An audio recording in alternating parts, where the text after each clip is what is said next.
Are you looking for ideas for using your 6x8 pattern paper on cards without making scraps? Hi, I'm Jess from JessCrafts.com and I'm here to help you make the most of your crafty supplies and time.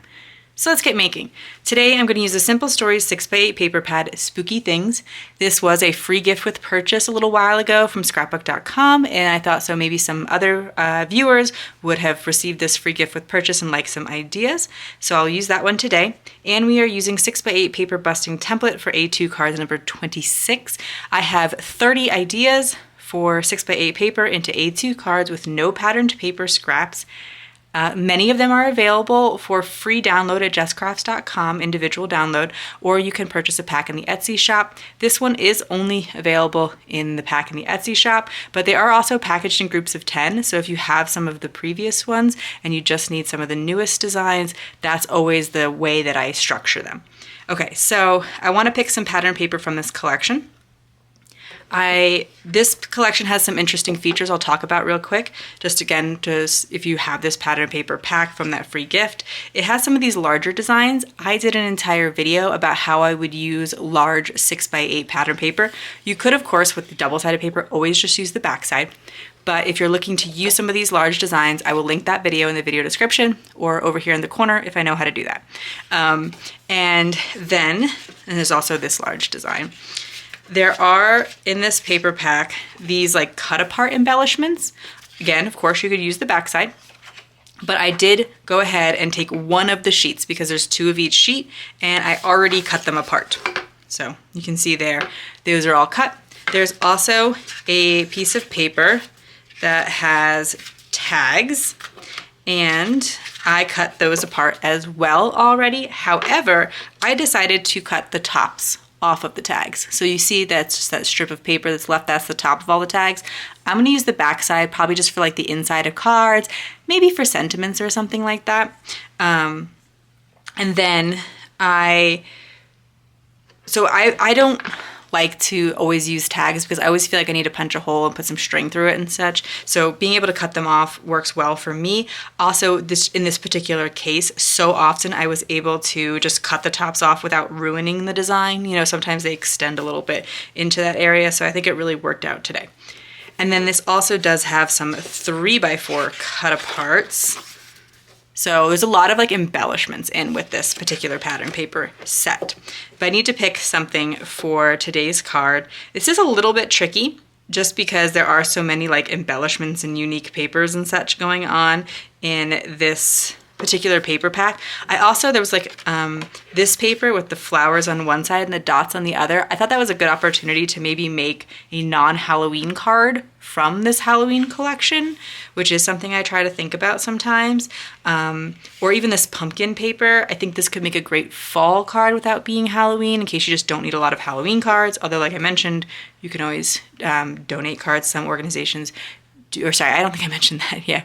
Some organizations do accept Halloween cards, but they maybe sometimes have guidelines about them, like not being too spooky or something like that if they're going for kids. So I will leave a link in the video description to places you can donate your cards and to the Halloween jokes that you can put inside of them, just in case you're not sure what to add to them.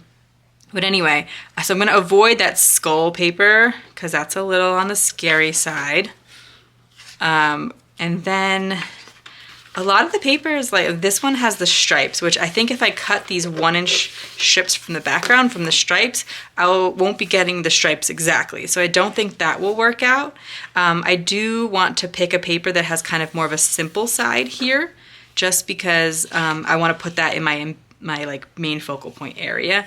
So I think this is going to be my best candidate. It's pretty clearly Halloween. If I really don't like how the 1-inch strips look from this pattern paper, maybe I'll start again.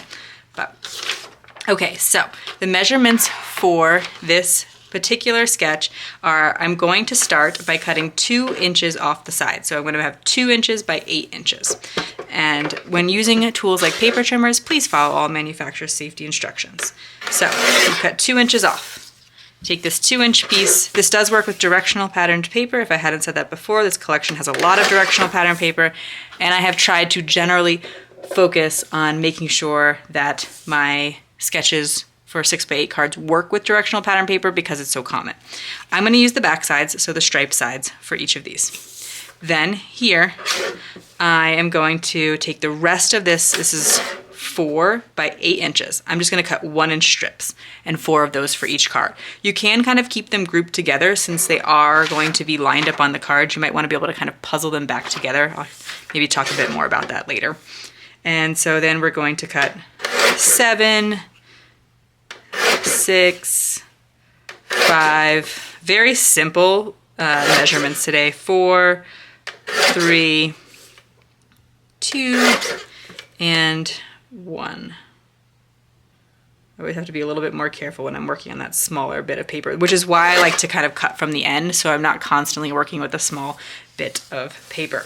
And then you can sort these into trays or whatever organization system that you like to have. And then we're going to cut some mats. I pulled out 2 colors that I thought might work for mats, but maybe not with this particular paper I chose. I will say, it's when I see these papers, it's not very obvious that they're like clouds and but you can see the bats and the moons and the stars, and I think because they're going to be like lined up on the card, you'll see the pattern again. So I think that ultimately it will work out, but it is something to keep in mind when you're cutting smaller bits of paper, maybe not using your larger scaled patterns. Okay, so I don't think that stands out enough on that paper, on that cardstock, and this might be a little too bright, but I am a big fan of purple and green. So I think we'll pick the green today. I keep all of my cardstock in job ticket holders so that I can keep my scraps together. You see I have a lot of scraps for this particular color. So I'll see that if I can work with those as much as possible. Yes, so I thought that was the 8.5 inch side. So when I do mats, my mats are always a 1/4 inch bigger, or almost always, generally. So this is 4 inches by 1 inch. So I'm going to need a 4 1/4 by 1 1/4 inch mat. And so since I have 8.5 by 11, if I cut that in half, that's 4 1/4. So since I need a lot of 4 1/4 inch mats, I'm going to just do that straight away. I cut that to 4 1/4, and now I just need a bunch of 1 1/4 inch mats. So just like I measured back 1 inch each time, I'm going to measure back 1 1/4 inch each time. So going from 7 to 5 3/4, then to 4 1/2. Trying to do math quickly here, to 3 1/4, etc. So I'll need 4 of these for each card, and then I will need 1 piece that is 2 1/4 by 4 1/4, because this is a 2 by 4 inch piece. So we have a lot of that 4 inch piece. So I would suggest taking advantage of that and using the 8.5 side if you're using full sheets of cardstock. So hopefully that makes sense. Again, 4 pieces that are 4 1/4 by 1 1/4, and 1 piece that's 2 1/4 by 4 1/4 for each card you're making. The template shows you how to make 2 cards from 1 sheet. You could of course be working with more than 1 sheet of paper. And so once I had all my patterned paper and mats cut, it was just time to assemble the card. I decided to do that off screen today because I know we talked really clearly about the measurements, and that's kind of my focus with these videos, so you can follow along with the template, and also just about like the paper and how to use it and that kind of stuff. So I figured I'd save you some time of watching me glue paper to paper or paper to cardstock. And so I put my 4 by 1 inch pieces on 4 1/4 by 1 1/4 inch mats, my 2 by 4 inch pieces on 2 1/4 by 4 1/4 inch mats, and assembled as shown in the sketch. I did make sure that my pieces kind of lined up with each other, so like this top half of the cloud and the bottom half of the cloud, so the background paper, I thought I just made it look a little more cohesive and made this larger print work well. And then because I talked about I had already cut all of these embellishments apart, I was able to kind of just flip through and find some that even actually already had sentiments. So I picked the pumpkin that says "Stay Spooky," and then I have this one that says "Happy Halloween," which just happens to be about that 2 inch width, so I figured I'd take advantage and just place that down there. But of course you could add some stamps or other things to help embellish these. There's a lot of really cute choices, but in this case I thought if I picked a smaller one that I wouldn't have to add a mat around it, whereas like if I picked a larger one and it hung off, I'd want to put a mat around it. So that was also kind of how I made that decision. And like I said, these little strips in here would be great for stamping a sentiment on, or you could just like cut it like a banner and add it to the inside of the card or something like that to get rid of those scraps. So you're not left with those to deal with later on. And then of course you could like repeat this process multiple times so that you could use up more of this pattern paper, because there are so many embellishments to just go ahead and add to this card, or pick another one of the 6x8 paper busting templates and just go ahead and make a bunch. I think I mentioned before about the large patterns, like I have a video for those, but I also I think I did a whole video about it, but there are some of my templates that specifically work with these 3x4 cards as well. And so I like to revisit those when I'm trying to use up paper like that. So I'll try to leave you a link. I know it's a lot of links in the video description, but hopefully it will then, if you have this paper pad, help you get it used up for this season. If you found this video helpful, here's another video where you can find more ideas for enjoying your crafty time and supplies. Let me know you like this video with a share to your crafty community, subscribe and click the bell so you don't miss the next template or tutorial, and check the video description for product links. See you in the next video.